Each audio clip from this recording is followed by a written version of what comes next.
Kasus kematian penyanyi legendaris yang sangat cantik dan bertalenta, dan harus kehilangan nyawanya di umur yang sangat muda, yaitu Alda Risma. Kasus ini sempat menggegerkan Indonesia dan banyak menarik perhatian publik karena polisi menyebutkan bahwa kematiannya terbilang janggal dan misterius, hingga menimbulkan banyak hipotesis dan spekulasi dari masyarakat. Baik, sebelum kita mulai ceritanya, harus saya ingatkan bahwa semua informasi yang diceritakan ini aku dapatkan dari berbagai web dan forum-forum publik, dan tidak ada satupun spekulasi pribadi. Alda Risma Elvariani adalah seorang penyanyi, aktris, model yang berasal dari Bogor, Jawa Barat, yang lahir pada 23 November tahun 1982, dan dia menghembuskan nafas terakhirnya pada tanggal 12 Desember tahun 2006. Saat itu usianya baru menginjak 24 tahun. Menurut reportase, Alda meninggal karena overdosis psikotropika, dan ditemukan sekitar 20 bekas suntikan di sekujur tubuhnya. Suntikan-suntikan tersebut mengandung benzodiazepine, propofol, petidine, morfin, dan pil analgetik. Zat-zat yang terkandung dalam suntikan tersebut menyerang sistem saraf dan pernafasan Alda. Yang menjadi pertanyaan adalah, apakah Alda meninggal karena overdosis atau ada hal yang lebih misterius di balik kematiannya?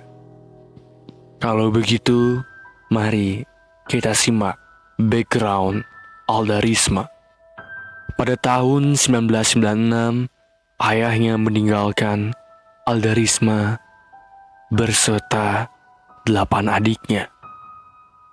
Hingga yang membesarkan Alda Risma beserta 8 adiknya adalah ibunya sendiri.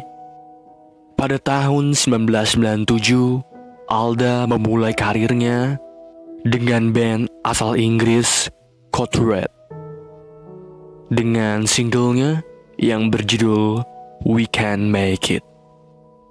Kemudian di tahun 1998,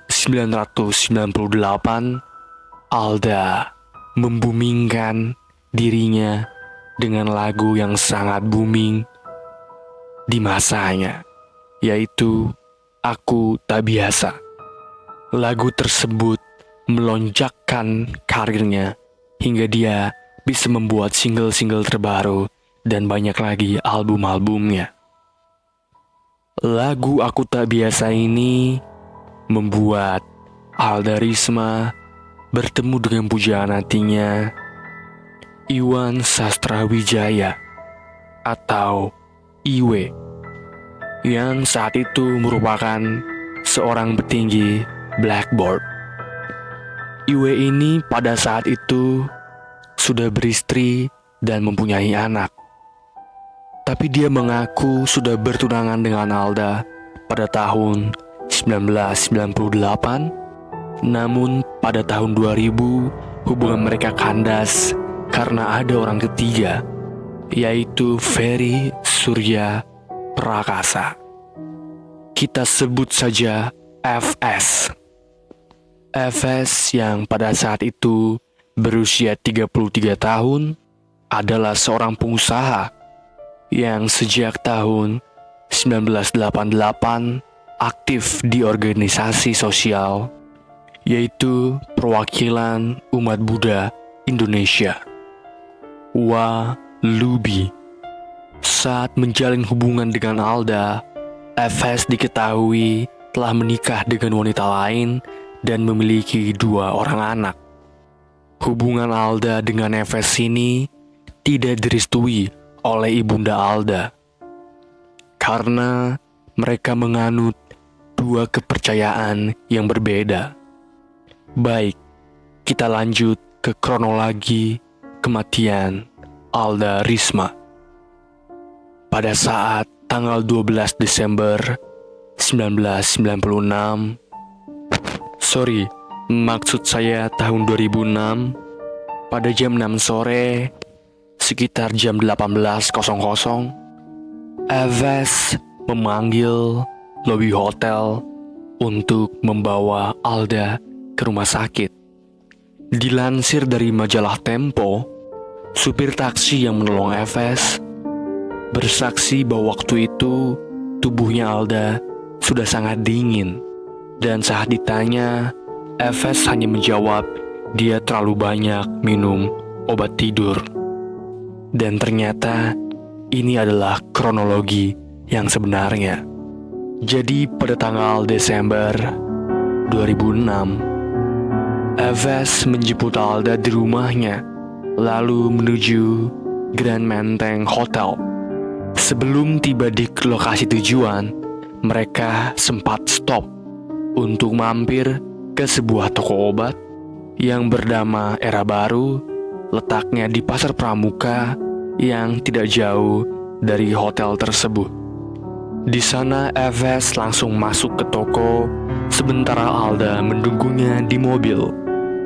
Anehnya di sana Efes membeli banyak obat-obatan, seperti obat tidur, obat penenang, infus, vitamin, tisu alkohol, alat-alat suntik, dan jumlah obat-obatan yang dibeli itu sekitar 29 botol. Tak hanya itu, Efes juga sempat meminta tolong orang yang menjaga toko untuk mencarikannya suster yang bisa membantu mereka memasang infus dan menyuntikkan cairan obat ke dalam infus. Akhirnya seorang suster berinisial M ikut masuk ke mobil bersama Alda. Sekitar jam 4 sore, Alda dan Efes juga suster sampai di hotel. Mereka check-in pada kamar nomor 432. Sesampainya di kamar, suster mulai menyuntikkan cairan infus yang sudah tercampur dengan obat-obatan. Keesokan harinya, 11 Desember 2006, Efes memesan obat lagi dan dikirim oleh 2 pria ke kamarnya. Dan Efes meminta mereka untuk memegangi Alda, sementara Efes menyuntikkan obat-obatan tadi ke tubuh Alda, supaya Alda tetap tertidur. Di hari ketiga, pada tanggal 12 Desember 2006, Efes memesan obat-obatan itu lagi dan diantar oleh 2 lelaki yang sama.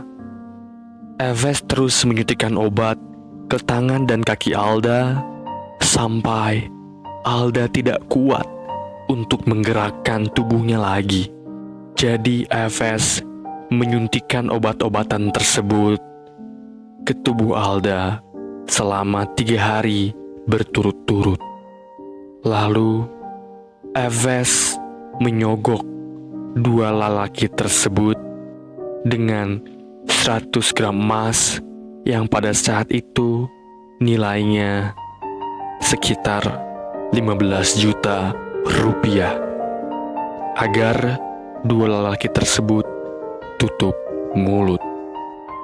Sekitar pukul 9.35, 2 lelaki tersebut meninggalkan kamar hotel, dan Efes baru menghubungi pihak hotel sekitar pukul 18.00. di mana Efes minta tolong untuk dipanggilkan taksi dan membawa Alda ke rumah sakit. Dilansir dari majalah Tempo, supir taksi yang menolong Efes membawa Alda bersaksi bahwa waktu itu tubuh Alda sudah dingin. Dan ketika ditanya, Efes menjawab bahwa dia terlalu banyak mengkonsumsi obat tidur. Dalam perjalanan menuju rumah sakit Mitra Internasional di Jatinegara, Jakarta Timur, Efes sempat menelpon ibundanya Alda dan bilang bahwa Alda sedang dibawa ke rumah sakit. Sesampainya di rumah sakit Mitra, kondisi tubuh Alda sudah sangat dingin, mulutnya berbusa dan berdarah, jantungnya sudah tak berdetak. Akhirnya Alda dibawa ke RSCM untuk diidentifikasi penyebab kematiannya. Tubuh Alda ini dibawa ke rumah sakit RSCM dengan supir taksi yang sama. Sementara Efes balik ke hotel dengan alasan bahwa dia harus membayar hotel. Sekitar jam 10 malam, tim identifikasi dari kepolisian mendapatkan informasi dari kematian Alda. Mereka langsung ke RSCM untuk memotret tubuhnya Alda dan menemukan sekitar 20 luka bekas suntikan di tangan kiri, kanan, dan kakinya. Namun polisi tidak menemukan tanda-tanda penganiayaan. Setelah menemukan data, Polres Jakarta Timur mulai melakukan investigasi ke TKP yang tak lain dan tak bukan di hotel kamar 432. Namun ketika polisi sampai di sana, Efes sudah tidak ada. Dan di sana polisi menemukan 3 jarum suntik, botol infus, 11 botol minuman keras, alat kontrasepsi, obat penenang, dan beberapa jenis kapsul. Polisi juga menemukan bercak darah di spring bed dan bercak sperma di handuk hotel. Setelah mendapatkan informasi, polisi langsung mencari di mana Efes. Polisi mencari Efes ke rumahnya. Ternyata Efes tidak ada. Tetapi dari keterangan satpam rumah, dikatakan bahwa Efes sudah terbang ke Singapura. Dari hasil identifikasi yang sudah dilakukan, polisi mengkonfirmasi bahwa penyebab kematian Alda adalah karena overdosis obat-obatan terlarang. Namun yang masih menjadi tanda tanya adalah apakah Alda memang sengaja mengkonsumsi obat sebanyak itu sehingga ia overdosis, atau apakah Efes sengaja memberikan dosis yang berlebih kepada kekasihnya, dan atau apakah ada motif lain di balik penggunaan obat-obatan yang mereka lakukan? Baik, sekarang kita masuk ke kronologi penangkapan Efes. Seperti yang sudah disebutkan tadi, bahwa Efes pergi ke Singapura setelah Alda dikonfirmasi meninggal. Saat itu pihak kepolisian Indonesia langsung menghubungi pihak kepolisian Singapura dan mereka bekerja sama untuk menangkap Efes. Setelah buron sekitar 16 hari di Singapura, pada tanggal 28 Desember tahun 2006, Efes tiba di Jakarta dan langsung dibawa ke Polda Metro Jaya untuk dimintai keterangan lebih lanjut. Pada 19 Agustus 2007, Efes divonis 15 tahun penjara. dari Pengadilan Negeri Jakarta Timur atas pasal 340 KUHP tentang pembunuhan berencana. Efes tidak terima dengan vonis tersebut karena dia bilang, "Saya tidak melakukan apa-apa. Saya tidak bersalah dan saya tidak melakukan pembunuhan kepada Alda." Namun, pada 2 Februari 2011, Mahkamah Agung mengabulkan permintaan pemotongan waktu penjara. Dilansir dari Detik News, dari 15 tahun menjadi 8 tahun. Berikut adalah beberapa alasan dari Mahkamah Agung mengeringankan hukuman penjara Efes. Pertama, MA menganulir pasal yang diterapkan Pengadilan Negeri Jakarta Timur terhadap Ferry, yaitu 340 KUHP tentang pembunuhan berencana. Menurut MA, Ferry melakukan kejahatan pembunuhan biasa sesuai pasal 338 KUHP. Kedua, tidak ada bukti bahwa FF melakukan pembunuhan berencana. Hal ini ditunjukkan dengan telah banyak ditemukan bekas suntikan di tubuh penyanyi Alda. Ketiga, FS dianggap lalai karena membiarkan Alda mengonsumsi obat-obatan terlarang, sehingga Alda meninggal. Keempat, FS tidak melakukan semuanya sendiri. 2 karyawan toko obat juga ikut andil, sehingga mereka semua dijatuhi hukuman penjara selama 8 tahun. Baik, mari kita masuk ke sesi berikutnya, yaitu fakta-fakta. Fakta pertama, bercak darah yang ditemukan ternyata adalah milik FS. Fakta kedua, air sperma yang ditemukan rupanya milik seorang karyawan toko obat. Fakta ketiga, Alda dan Efes sengaja ke kamar hotel untuk bersenang-senang dengan obat-obatan. Fakta keempat, menurut majalah Tempo, Alda memang sudah menggunakan narkotika. Fakta kelima, Alda mendatangi rumah Iwe dan meminjam mobil BMW-nya untuk pergi bersama laki-laki lain. Fakta keenam, di persidangan, Ibu Alda membacakan SMS pengaduan yang dikirim oleh Alda. Bertuliskan, "Aku dipukul, ditampar, ditonjok mukaku, aku tidak rela, aku tidak salah apapun, aku diancam, dan dianiaya."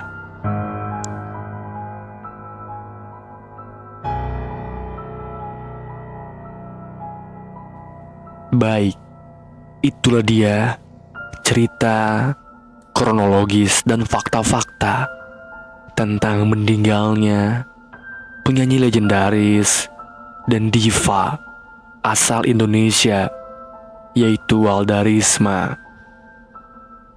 So, dari sini kita bisa belajar, janganlah berspekulasi dan membuat hipotesis sendiri sebelum melihat faktanya.